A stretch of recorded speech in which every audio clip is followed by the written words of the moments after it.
आबादी जो मुल्क पाकिस्तान में बसती है उनकी हालत को देख के, गौर करके और सोच के मैं इंतहाई ज्यादा परेशान हो गया। और मैं ये सोचने लगा कि खुदावन कौन सा ऐसा तरीका है, कौन सी ऐसी बात है जिसके सबब से, जिसके वसीले से खुदावंद हमारे लिए कोई उम्मीद हो सकती है कि हम जिंदा रह सके। कोई ऐसा तरीका, कौन सी ऐसी बात है जिसके वसीले से हमारे लिए कोई उम्मीद है, कोई बहाली है। इन सारी बातों को सामने रखते हुए खुदावंद ने आज का पैगाम मुझे दिया है। और मैं आपसे ये कहना चाहता हूं कि अगर मैं और आप जीना चाहते हैं, जिंदा रहना चाहते हैं, ना सिर्फ हम जिंदा रहना चाहते हैं बल्कि हम शान से जिंदा रहना चाहते हैं, तो फिर हमें इन बातों को समझने की मेरी दुआ है।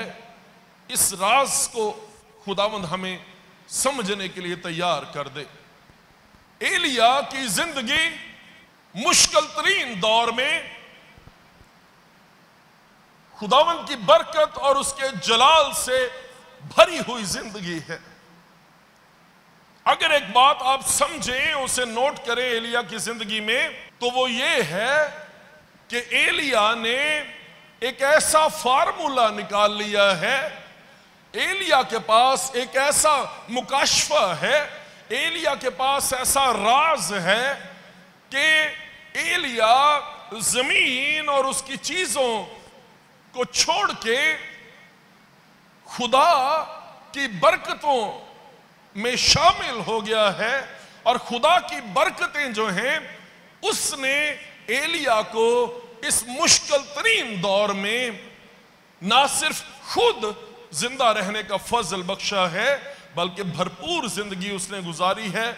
ना सिर्फ खुद भरपूर जिंदगी गुजारी है बल्कि जिस जिस जगह पर, जिस जिस घर में एलिया गया है, जिस जिंदगी को उसने छू लिया है, उस जिंदगी में भी खुदावंद की तरफ से बहाली और बरकत आ गई है। अगर एलिया और आप में एक मुताबिकत हो, वही रूह जो एलिया में है वही रूह आपके पास हो, तो आप और मैं, हम भी थ्राइव कर सकते हैं। ना सिर्फ हम सरवाइव करेंगे।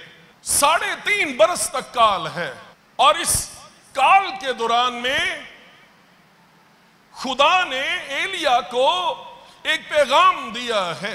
काल के दौरान में, कहत के दौरान में एलिया नाले के पानी में से पीता रहा, चश्मे में से पीता रहा। चश्मे का पानी है ना, स्ट्रीम की सूरत में जारी है। और कौवे उसके लिए रोटी और गोश्त लेकर आ रहे हैं। एलिया सारपत में बेवा के घर में है।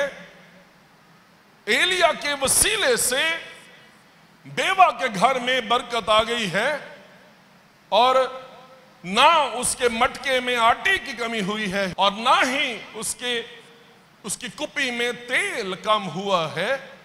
ठीक। और एलिया और ये बेवा और उसका सारा घराना जो है वो कहत के दिनों में, काल के दिनों में रोटी खाते रहे हैं। अगर आप और आगे जाएं तो एलिया खुदावंद में, उसकी बरकत में जिंदा है।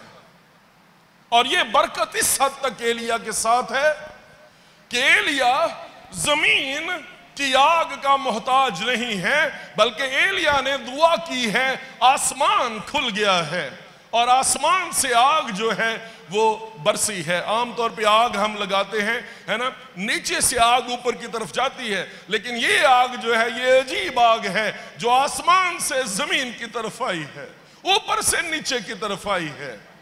एलिया की जिंदगी खुदावंद की फर्माबरदारी और उसकी ताबेदारी से भरी है। खुदा के कलाम पर एलिया की जिंदगी कायम है। जब खुदा उसे कहता है कि तू यहां से चल दे और करीत के नाले पर जा, एलिया नहीं जानता कब, कहां, कैसे, क्यों खुदा उसका ख्याल रखेगा, लेकिन एलिया खुदा के कलाम के मुताबिक चल पड़ा है। एलिया नहीं जानता कि ये जो खुदा बात कर रहा है, खुदा कैसे कौवों के वजह, खुदा कहता है मैंने कौवों को हुक्म दिया है कि वो वहां पे तेरा ख्याल रखेंगे और तेरे लिए रोटी और गोश्त लेकर आएंगे। कौवे जो हैं ये एलिया के लिए रोटी और गोश्त लेकर आएंगे। ये कैसे होगा, क्यों होगा, किस तरह से होगा, एलिया इस बात को नहीं जानता। लेकिन जो खुदा ने एलिया से बात कही है वो बात सुन के एलिया खुदा की ताबे फरमानी करके उस जगह पर पहुंच गया है। अब गौर करें इस बात पर, एलिया ये कहे कि खुदावंद मैं उस जगह पर नहीं जाऊंगा, मैं यहीं पे ठीक हूं, कौवों को हुक्म दे यहीं पे मेरे लिए रोटी और गोश्त ले आए। खुदा कर सकता है। इसका मतलब यह है खुदा की बरकत को लेने के लिए आपको अपने आप को पोजीशन करना पड़ेगा। और जब आप उस जगह पर आ जाएंगे, अपने आप को पोजीशन कर लेंगे, अपनी ट्यूनिंग कर लेंगे, दुरुस्त कर लेंगे अपने आप को, तो खुदा उस जगह पर आपके लिए मुहैया करेगा। पुराना रेडियो हुंदा सी, वो बनेरे ते रखिया हुंदा सी, ठीक, उन्होंने घुमाते सन, उहदी नॉब, उहदी नॉब नूं घुमा के ਉਹ ਜਿਹੜੀ ਸੂਈ ਹੁੰਦੀ ਸੀ ਉਹਨੂੰ ਉੱਥੇ ਲਿਆਉਂਦੇ ਸਨ ਜਿੱਥੇ BBC उर्दू खबरें लगदियां सन। सैरबीन एक प्रोग्राम था जो BBC लंदन से ब्रॉडकास्ट होता था, खबरें होती थी और बड़ी सच्ची और पक्की खबरें जो हैं वो होती थी। और जो मेरे जो वालिद हैं उनको मैंने देखा कि वो खबरों के बड़े शौकीन थे। ट्यूनिंग होती थी। ये लहरें जो रेडियो की हैं ये नजर नहीं आती थी किसी, लेकिन डायरेक्शन रेडियो की दुरुस्त करनी है। फिर हमारे घरों के ऊपर एंटीने लगे होते थे, तो वो डायरेक्शन दुरुस्त करते थे एंटीने की, और एंटीने की डायरेक्शन दुरुस्त करके उसे उस समत में लेकर आते थे जहां पे नशरियात जो हैं वो क्लियर हो जाएं। मैं आपसे एक बात पूछना चाहता हूं, एलिया खुदा की बरकत को रिसीव करने के लिए अपनी पोजीशन को दुरुस्त कर रहे हैं। इस दौर में जिंदगी गुजारते हुए क्या मैं और आप अपनी पोजीशन को दुरुस्त कर रहे हैं? मैं और आप अपने आप को रीअलाइन कर रहे हैं? और अगर हम रीअलाइन करने में कामयाब हो जाएं और अपनी पोजीशन को दुरुस्त कर लें तो खुदा जो है वो हमें बरकत देने के लिए तैयार है।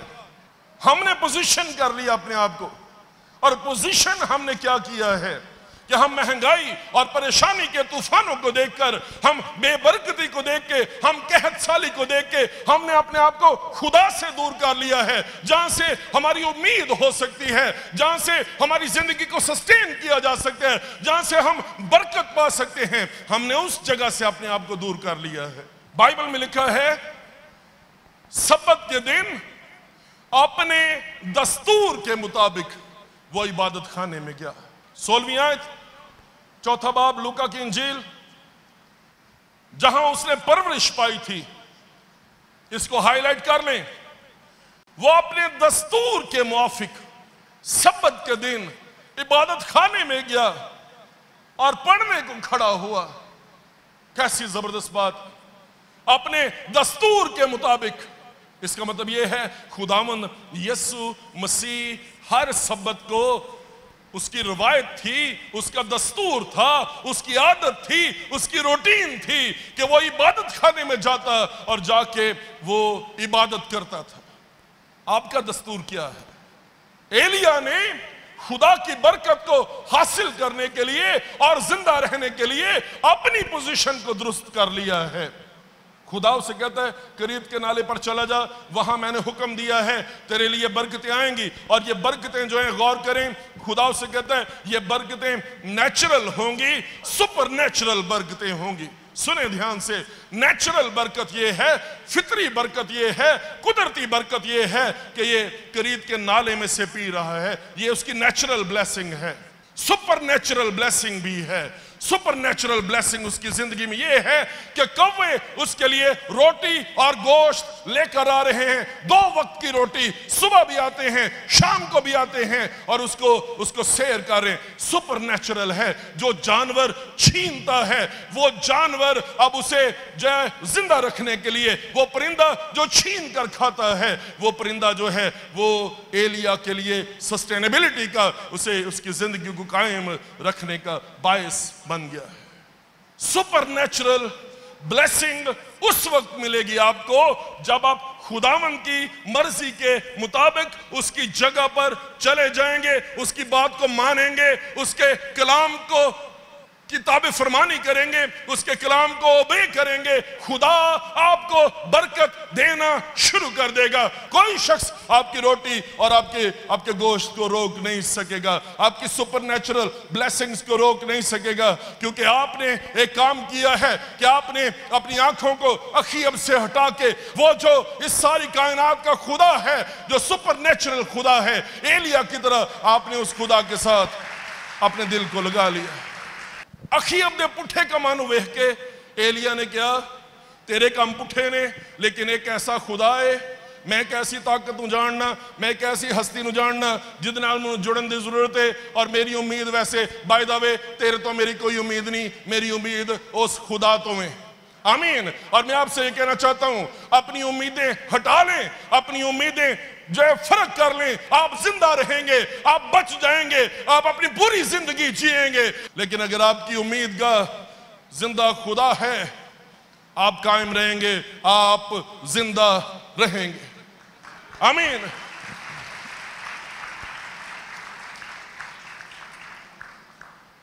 कुछ देर के बाद यह नाला सूख गया। एलिया नाले के पानी को कम होता देख के छोड़ के भाग नहीं गया।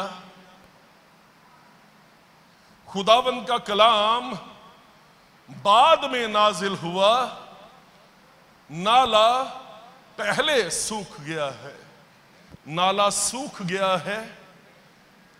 एलिया फिर भी अपनी जगह से हिला नहीं है, अपनी जगह से हटा नहीं है, क्योंकि उसका दारोमदार ना अखीब बादशाह पर है, ना ही उसका दारोमदार इस नाले पर है। उसका दारोमदार उस खुदा पर है जिसका कलाम सुन के, जिसके अल्फाज को सुन के, जिसके हुक्म को सुन के एलिया इस जगह पर आया है। मैं आपसे एक बात पूछना चाहता हूं, आप कैसे जी रहे हैं? तनख्वाह पर जी रहे हैं?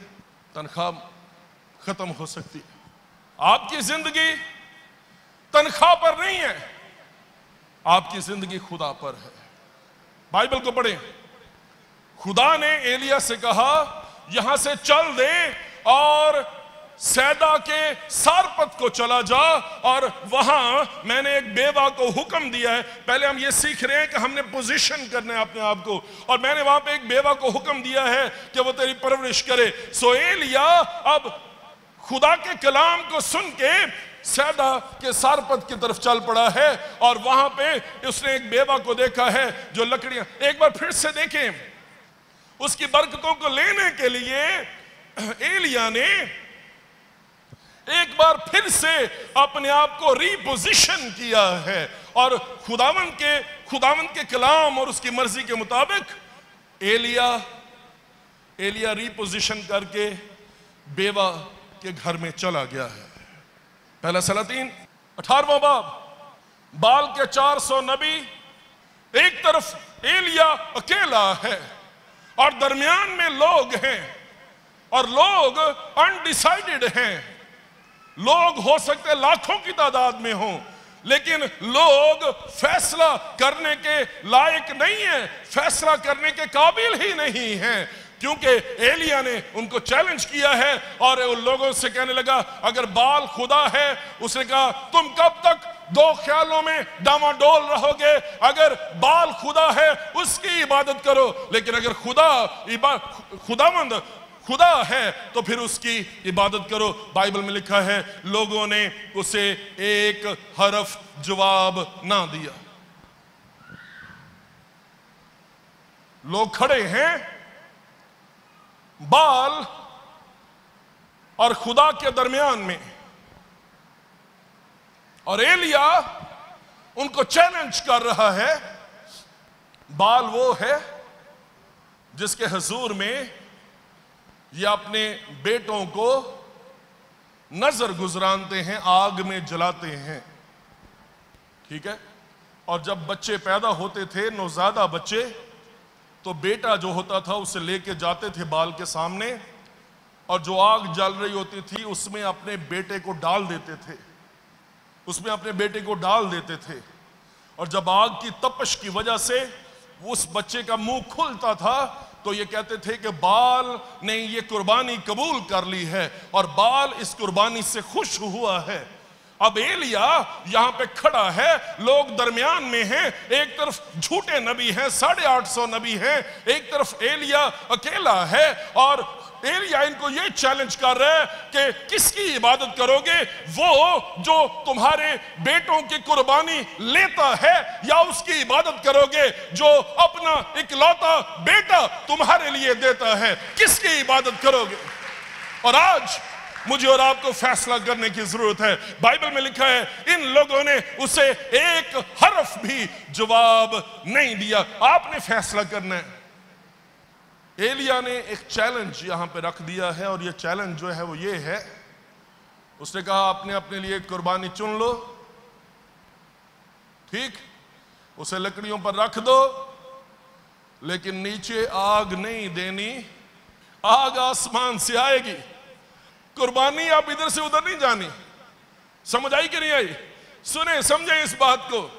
उसने कहा तुम लोग बाल के हुजूर में अपने बेटे गुजरानते हो, है ना, तुम उसे कुर्बानी पेश करते हो, लेकिन मैं कैसे खुदा को जानता हूं जिसे मेरा बेटा लेने की जरूरत नहीं है, वो खुदा आसमान को फाड़ेगा, वो खुदा अपने इकलौते बेटे को मेरे लिए आसमान से जमीन पर भेज देगा, और जो ऐसा करे वही खुदा है, वही खुदा है। आग अब नीचे से ऊपर की तरफ नहीं जानी, आग अब आएगी ऊपर से नीचे की तरफ।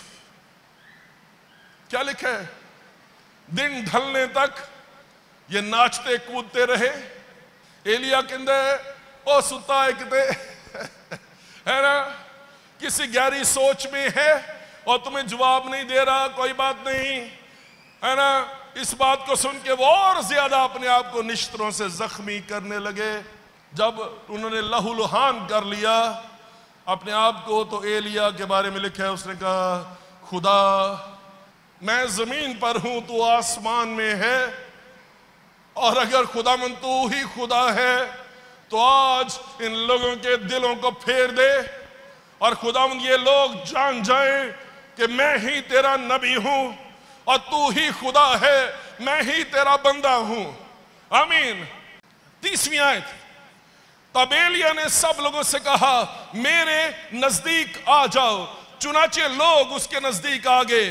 तब उसने खुदावंद के उस मज़बा को जो ढा दिया गया था मुरम्मत किया। सुने, यही तो बात है, यही तो राज है, यही तो मुकाशफा है जो एलिया की जिंदगी में है, और इस मुकाशफा ने एलिया को जिंदा रखा है। उसने सीखा है कि उसने किस तरह से अपने आप को रियलाइन करना है, उसने सीखा है उसने किस तरह से अपने आप को रिपोजिशन करना है, उसने सीखा है कि खुदा के कलाम के मुताबिक किस तरह से उस जगह पर उसने अपने आप को लेके आना है जहां पे खुदा की नशरियात, खुदा की बरकत, खुदा की जिंदगी उसकी जिंदगी के लिए जारी और सारी हो जाए। और उसने ये सीखा, उसने ये देखा कि अब यहां पे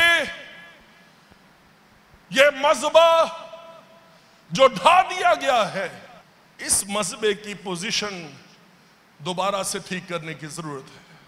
बाल के मज़बों पर आग नहीं आएगी। उसने कहा भाग लो जहां मर्जी दिल चाहे, जिसके पास मर्जी चले जाओ, किसी पीर के पास, किसी फकीर के पास, किसी के पास चले जाओ, किसी पीर किसी मुर्शिद के पास चले जाओ, है ना। दुनिया की खाक छान मारो, सहराओं को दरियाफ्त कर लो, समुद्रों की तह में चले जाओ, कहीं पे भी तुम्हें आराम नहीं मिलेगा। उसने कहा दुनिया में दुख उठाते हो, लेकिन उसने कहा खातिर जमा रखो, एक ही जगह है एक ही जगह है, एक ही शख्स है जो दुनिया पर गालिब आया है, और यही वो शख्स है जो तुम्हें आराम दे सकता है। उसने कहा खातिर जमा रखो, मैं दुनिया पर गालिब आया हूं। इसीलिए तो उसने कहा था, उसने कहीं छुप के, कहीं कोने में, किसी सरगोशी में, किसी बिस्तर में, किसी गार में, किसी अंधेरे में, किसी तारीकी में नहीं, उसने पुकार कर कहा, ऐ मेहनत उठाने वालों और बोझ से दबे हुए लोगों, सब मेरे पास आओ, मैं तुम्हें आराम दूंगा। मैं आपको गारंटी देना चाहता हूं, ला लो ओवर टाइम, ला लो मशीना वाशिंग, तो वॉशिंग पाउडर ही नहीं मिलना, बल्कि पानी भी साफ नहीं मिलना। झाड़ू पोछी भी कर लो, हर इतवार भागो, कहां से सुकून पाओगे? आपने सब्बत का यह मजबा ढा दिया है, आपके घर में दुआ का मजबा गिर गया है, आपके घरों में बाइबल स्टडी का मजबा गिर गया है, पत्थर बिखर गए हैं। आप ये समझते हैं मुझे केबल से आराम मिलेगा, आप ये समझते थे मुझे फलां शख्स आके आराम दे देगा। मैं आपको गारंटी देना चाहता हूं, सुन लो इस बात को, जितना ख्वार होना हो जाओ, आखिर थक हार के आपको एक ही बात समझ आएगी, और वो बात जो आपको समझ आएगी, ओहो असल में वो मजबा एक ही मजबा है जिस पर आग नाजिल होती है, एक ही मजबा है और जिस पर खुदा की बरकत नाजिल होती है, एक ही मजबा है जिस मजबे पर खुदावंद जवाब देता है, एक ही मजबा है जहां पे बरकत और बहाली और ताजगी और रहाई है, जहां पे मैं और आप खुदावंद में जिंदा रह सकते हैं। वो एक ही मजबा है और वो खुदावंद यीशु मसीह की सलीब है। वो कहता तुमने बहुत बोया पर थोड़ा काटा, तुम खाते हो, तुम शेर नहीं होते, तुम पहनते हो, तुम गर्म नहीं होते। वो कहता है मजदूर अपनी मजदूरी सुराखदार थैली में डालता है। बहुत धक्के, बहुत मुक्के खा के, बहुत दुख उठा के आप भी इसी नतीजे पर पहुंचेंगे जिस नतीजे पर ये लाखों इस्राएली पहुंचे हैं, है ना, कि बाल के मजहबे जहां पे मर्जी बना लें, इन मजहबों पर आग नहीं आ सकती। बाल आपकी कुर्बानियां ले सकते हैं, आपके बेटों की कुर्बानियां ले सकते हैं, लेकिन आपको दे कुछ नहीं सकता। इन लाखों इस्राएलियों ने एक दिन इस बात को दरियाफ्त कर लिया कि जब तक वो इस ढाए हुए मजहबे को दोबारा तामीर ना कर दें। एक ही मजहबा है जहां पे बरकत और बहाली और ताजगी है, एक ही नाम है, आसमान के तले आदमियों को कोई दूसरा नाम बख्शा नहीं गया जिसके वसीले से हम निजात पालें। एक ही नाम है, एक ही नाम है, और वो नाम मेरे और आपके खुदावंद यीशु मसीह का नाम है। आमीन। एलिया ने खुदा की बरकत को लेने के लिए अपने आप को रिपोजिशन करना सीख लिया है। आप अपनी पोजीशन ठीक कर सकते हैं? बाइबल में क्या लिखा है? यीशु मसीह ने यही किया था। हर सब्बत को वो रिपोजिशन करता है अपने आप को अपने दस्तूर के मुताबिक। आपका दस्तूर क्या है? खुदा के बेटे का ये दस्तूर है। जहां उसने परवरिश पाई थी, दस्तूर के मुआफिक इबादत खाने में गया, और जब वो इबादत खाने में गया तो खुदा के कलाम को पढ़ने लगा। इसका मतलब है इबादत खाने में जाएंगे तो खुदा अपने कलाम में से आपके साथ बात करने लगेगा। एलिया के साथ इस बेवा ने, जो गैर कौम है, इस बात से फर्क नहीं पड़ता। आप मसीही हैं, आप गैर मसीही हैं, आप सिख हैं, आप हिंदू हैं, आप ईसाई हैं, आप रोमन कैथोलिक हैं, आप बुद्ध मत हैं। जिस बात से फर्क पड़ता है वो बात यह है कि क्या आप अपने आप को रिपोजिशन कर सकते हैं? क्या आप खुदा के कलाम पर भरोसा कर सकते हैं? और अगर आप ऐसा कर सकते हैं तो खुदा आपको ब्लेस करने के लिए, खुदा आपको बरकत देने के लिए तैयार है।